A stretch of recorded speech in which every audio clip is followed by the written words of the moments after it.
Hey guys, Ryan here, and today we're bringing you a video in the Commander 50T on Panama.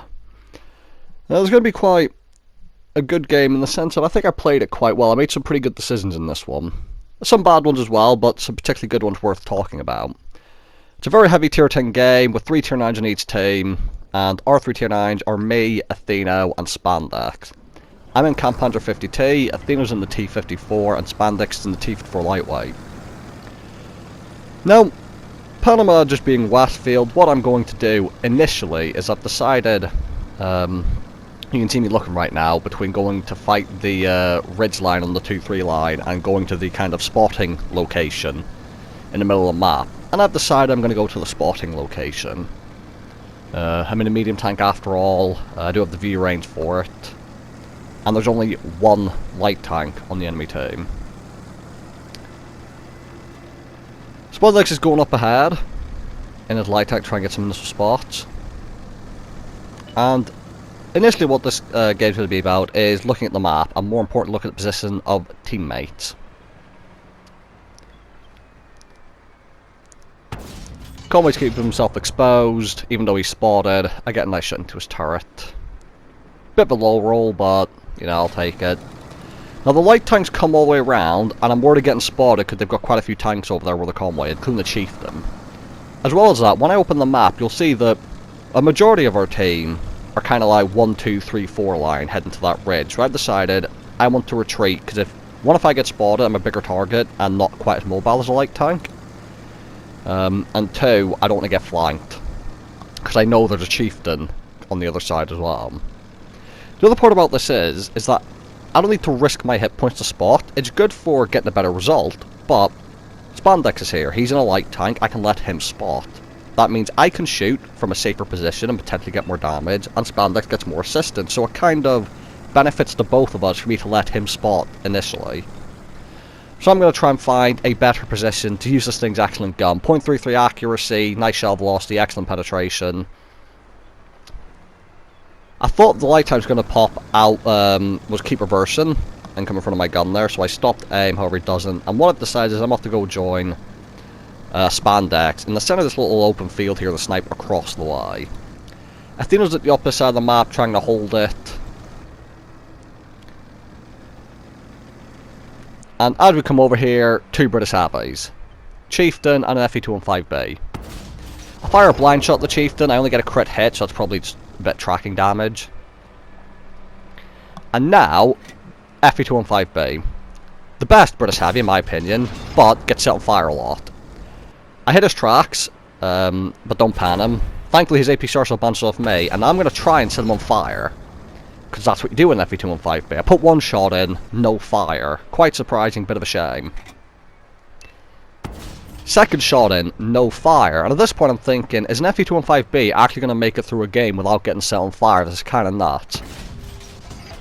However, third time's the charm, and he does indeed get set on fire, so that's all I want to do against FE215Bs. The light tank gets set on fire as well. Anytime I see a 215B on my team or the enemy team, I always try to see whether or not they get set on fire that game, because it is quite funny. So he ducked down into the centre, and now I'm going to try and get shots into the Chieftain. Now, the good news about the Chieftain is even though he's like in a pretty good position, his armour's fairly well angled, he comes around that corner, the Chieftain armour is wank, like really thin. So 270 pen here, providing I don't hit like the hyper angled part, I'm actually able to pan through the front of him. I hit his turret there. That Chieftain's in a very poor position really. He keeps poking out, trying to get shots out, and I'm just farming him without him being able to see me.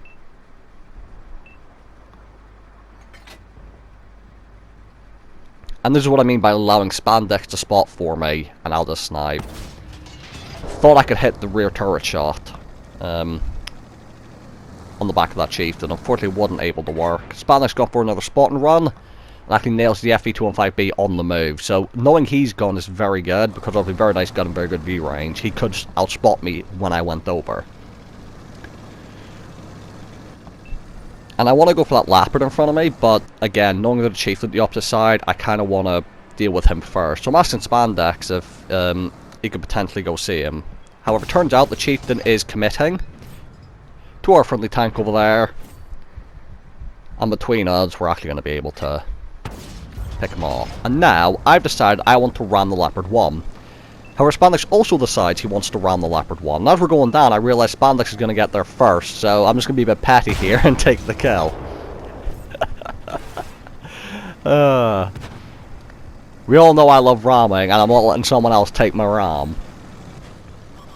But jokes aside, it's actually going to turn out later in this game that it was actually a benefit that I stopped either of us from ramming that Leopard 1.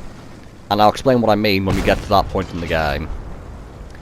Well, I've gone to quite a risky position here, because artillery could hit me if he's still at the spawn, but look at where our team is, I'm just going to assume he's not at their spawn. Shot in the back of T95E6, and now, tell me where the shot goes. Aiming circle, fully on the back of him. I didn't even bounce. Where did that shot go? .33 accuracy, my arse. Now he's drove forward to avoid me. I'm going to get shot into the Action 10, and I could kind of stay hull down here, but I have to back up because of the Death Star, Conway, and all kinds of shit. Well, a ship barn over to the left there. And if I stayed kind of hull down, they'd have shots at me. And you see, now I'm trying to move away from the Action 10 while keeping an eye up on that hill.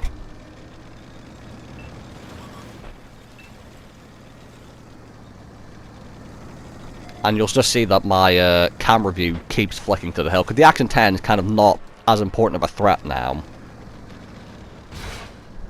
I do get shot from up there as expected. And now what I'm going to do is reverse to the rock while keeping an eye on the Action 10. Thankfully a teammate deals with him. I'm actually reversed to the rock here. And now I've prepared my engine. Chinese medium tank is actually hull down at the moment, shooting up at him even with 270 pound. That's going to be a bit of a hard shot to hit. Shipborn I know is going to be an easy pan, so I'm going to try and sneak a shot in, but he backs up behind the rock just in time. Chinese medium comes over for me again. I managed to actually snap, not fully aimed a shot, into his tracks. But he still has a repair kit available to me, so I don't get any extra assistance from that. He gets picked up.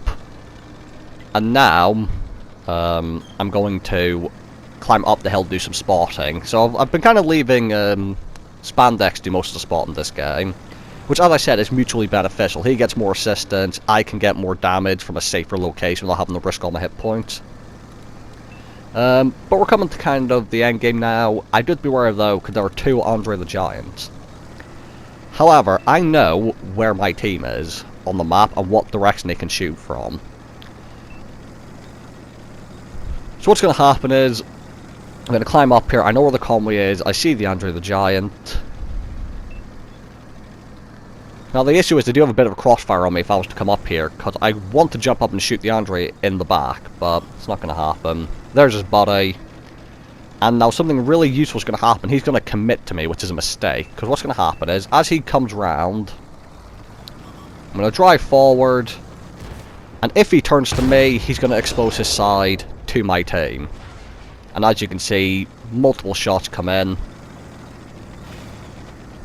I've started loading heat because Andre the Giants, I don't pan him, but Athena on his T-54 does manage to kill him. I jump straight behind him, just in case his platoon mate was also going to push me, but thankfully it didn't happen. And now we know, the convoy's over to the left, the Andre's straight in front, and the artillery's up here somewhere. Now you're going to see I'm going to try and bait the Andre out again, just like his teammate, but he's not going to fall for it, he's actually going to drive back. From the artillery, trying to help.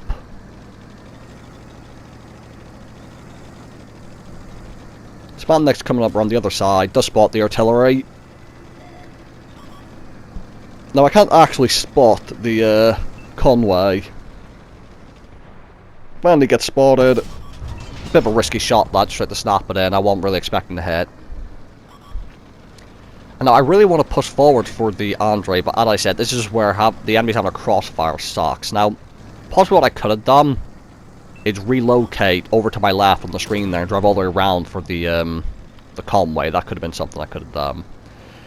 But coming up now with our teammates climbing up the hill behind Spandex, as he picks up the artillery, I'm going to decide I don't mind taking a shot from the convoy in order to get a shot into the Andre. I mess up the first shot, hit the second, And then, as I said, I was expecting to take damage from the Conway, and here he is. Now look how many hit points I've got, 254. Had I rammed the Leopard 1, I may not have had that many hit points spare to take that shot from the Conway. Similarly with Spandex, I believe he's a one-shot as well, so had he rammed the Leopard 1, he also may not have been alive right now, because he wouldn't have had the hit points spare to survive the last shot that hit him. So me joking around and being a bit petty about not getting the ram kill actually kept us both alive here. Our artillery picks up the kill at the end of the game, and he actually did really well, just like us. Like, he did disgustingly well. What we're going to see here is, it's actually a pretty good game for a few of us. 40k silver, 4100 damage, 2600 assistance, 2 kills for the first class. Spandex got an ace tanker with 9500 combined, with 2500 damage and 7000 assistance. And that, as well as being an ace tanker, that was his second mark of excellence. And our artillery just did disgusting things and got 6k damage. So overall, I think a pretty good game. I think the decision to retreat at the beginning and let Spandex do the initial spotting to save my hit points, I think was a pretty good call. And I probably wouldn't have been alive at the end of the game had I not done that. So, thank you guys for watching. Hope you guys enjoyed the video. And I'll see you all in the next one.